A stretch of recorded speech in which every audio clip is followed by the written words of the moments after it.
నిన్న చిట్ చాట్లో మాట్లాడతా అమరావతికి సంబంధించి నదీ గర్భానికి నదీ పరివాహక ప్రాంతానికి తేడా తెలియకుండా వైకాపా నాయకులు మాట్లాడుతున్నారు.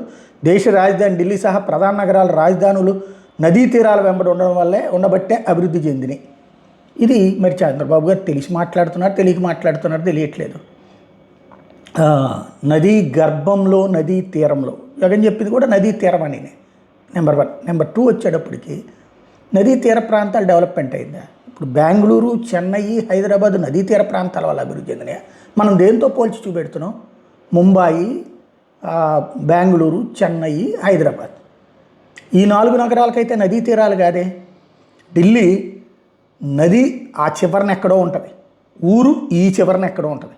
ఢిల్లీలోకి వెళ్ళగానే యమునా నది ఎక్కడైనా కనబడుతుంది మనకి? ఇక్కడ కృష్ణానది పక్కనే కనబడుతుంది. కాళ్ళు కడుక్కుని రావచ్చు ఇటు పక్కకి. నదీ తీరం వేరు, అదే సందర్భంలో నదీ గర్భం వేరు. ఇంకోటి, నదీ గర్భంలో అక్రమ నిర్మాణాలు ఉన్నాయా లేదా? నదీ గర్భంలో అక్రమ నిర్మాణాలని నిరోధించే మనమే అక్రమ నిర్మాణాల్లో ఉన్నాం. నెంబర్ 1. నెంబర్ 2 వచ్చేటప్పటికి ఆ నదీ తీర ప్రాంతాలన్నీ అద్భుతంగా అభివృద్ధి చెందినాయి అంటే ఏది చెప్పండి ఒక్కటి? ఢిల్లీ అద్భుత అభివృద్ధి ఏం కాదు, అది నగరం కాబట్టి, ఏది దేశ రాజధాని కాబట్టి ఉంది. అక్కడ ఎట్టుంది కాలుష్యంగానే ఆ గోలంతా కూడా. అక్కడ ఏమైనా ఇండస్ట్రియల్ గ్రోత్ అదండి ఏమైనా లెక్క చూసుకుంటే? క్యాపిటల్ కాబట్టి నడుస్తుంది.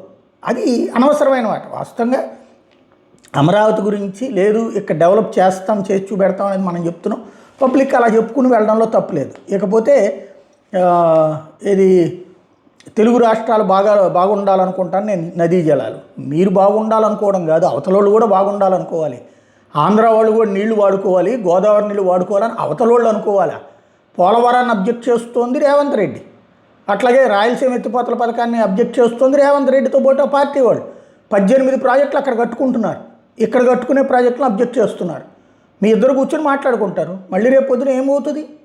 ఇదేమి మీ ఇద్దరిదేమి అంతర్జాతీయ ఒప్పందం ఏం కాదు కదా, ఎవరు మార్చుకోవడానికి లేదని చెప్పుకోవడానికి. ఇదివరకు కేసీఆర్ జగన్ కూర్చొని చేసుకున్నారు. అందులో భాగంగా రాయలసీమ ఇక్కడ కట్టుకుంటున్నారు, అటు పక్కన రంగారెడ్డి ఎత్తిపోతల పథకం కట్టుకున్నారు.